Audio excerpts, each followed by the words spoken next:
काम गर्ने मान्छे पनि छैन। म पनि अल्छी नै हो। अब बिहे गर्नुपर्ला जस्तो छ। भाउसँग जानु पर्यो अब। आउँदैन खै बाउ बाउ के हो बाउ अब म बिहे गर्ने। के रे बाबु बिहे गर्ने त गर्ने। हो म यही दिनको पर्खाइमा थिएँ कि बाबु ल आजै जाने है बिहे गर्ने अब है ल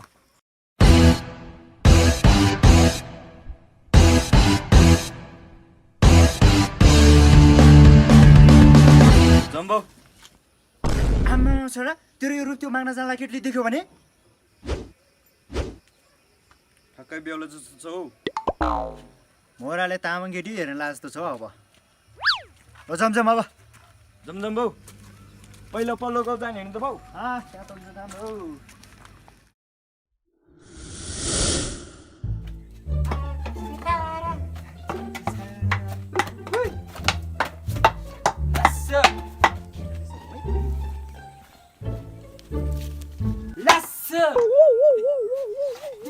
ए बाबु बाबु हजुर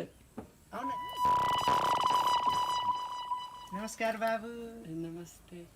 बाबु यो यता गाउँतिर त्यो बिहे गर्ने केटी छ अरे भन्दै थियो त्यही भएर आएको हामी ए बिहे लायकको केटी त उता छ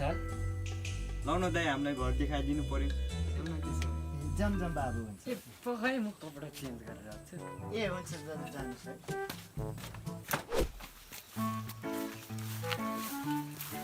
लो बाबुहरू घर चाहिँ ऊ त्यो हो के हो त्यही हो ल जाम त मान्छे छ कि छैन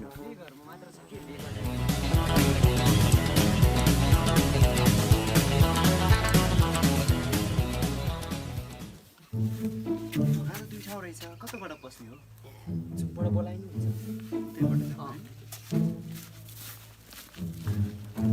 वान्डी वान्डी ढोक्नु न के हो कसलाई खोज्नु बा ए नमस्कार नमस्कार आन्टी। नमस्कार नमस्कार काम के हो पहिलो ढोक्नु न हामी भित्र आएर कुरो गर्छु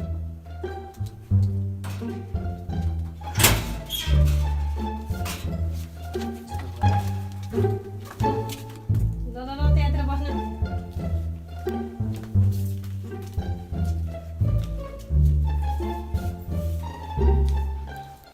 के कामले आउनु भयो हो नाम के हो नि तपाईँहरूको मेरो नाम चाहिँ गोपी अङ्गाई हो अनि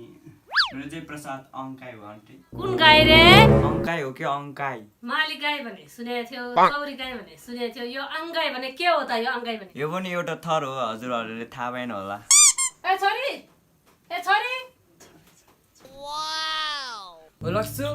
ओलक्सु यसो यहाँ बाहिर चियाहरू लिएर आऊ त यहाँ पाहुनाहरू आएको छ च्यास्या त पर्दैन त्यस्तो दुःख किन हजुरहरूलाई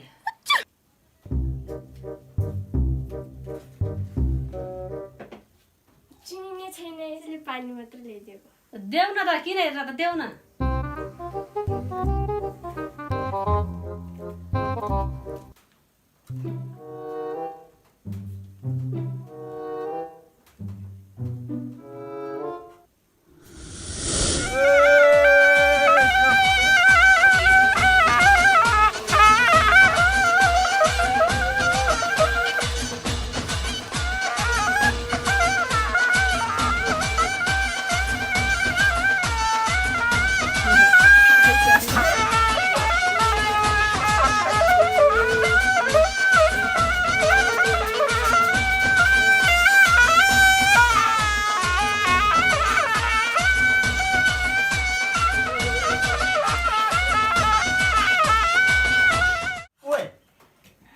लिन त्यो पानी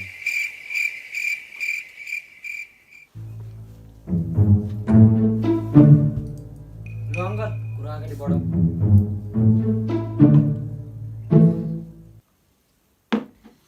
खास कुरो चाहिँ के हो भन्दा मेरो छोरा चाहिँ बिहे गर्ने उमेर भएको छ तपाईँको छोरी नि ठुलो भएर रहेछ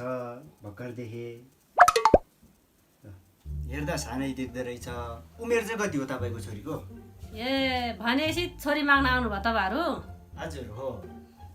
छोरी त 18 लाग्यो हेर्दा सानो देखे मात्रै हो मैले त छोरी त सरकारी जागिर कि लाउरलाई बिहे गरिदिने भने हो बाबुहरू के कस्तो हो आर्मी सर्मी जागिरवाला चाहिँ होइन आन्टी बिटिएस आर्मीको फ्यान चाहिँ हो फेभरेट कुन हो जङ्कुक होइन जिमिन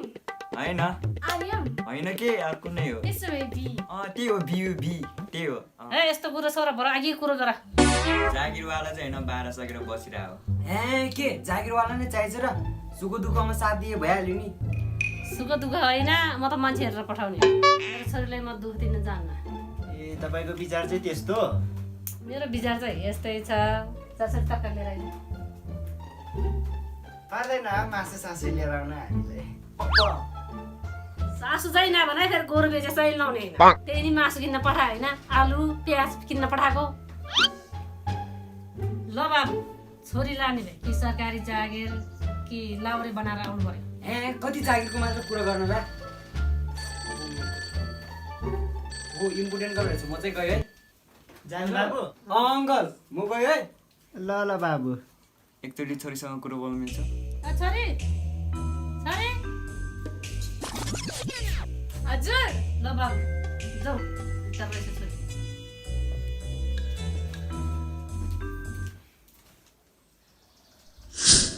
अबे फ्रिज रहेछ नि यहाँ के छ यसमा नखोल है नखोल मासु चाहिँ यसमा अर्काको मासु लिने होइन नखोल खोल खोल छोड नखोल अर्काको मासु चाहिँ मासु मम्मी मम्मी के हो के हो के भयो बो बो भाग भाग छिटो के भयो के भयो मासु त्यसले चोरी लिएर गयो मासु लाग्यो रे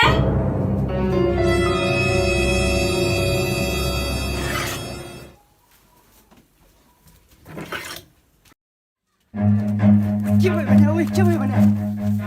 के लिएर तैँले यस्तो तिमीहरूलाई मासु चोर फर्केर आउँछ तिमीहरूलाई मासु चोरहरू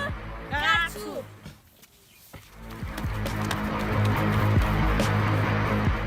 मासु पो लिएर आएछस् त तैँले खाना नपाएर 6 महिना भइसक्यो फुक्क तँलाई ससुराले त्यो केटी ल्याए भए त जहिले खान पाउँथ्यो त मासु दिँदैन मासु केही छैन मासु लिएर आएछस् अब गएर खाने गरौँ है कति अब आउँदिन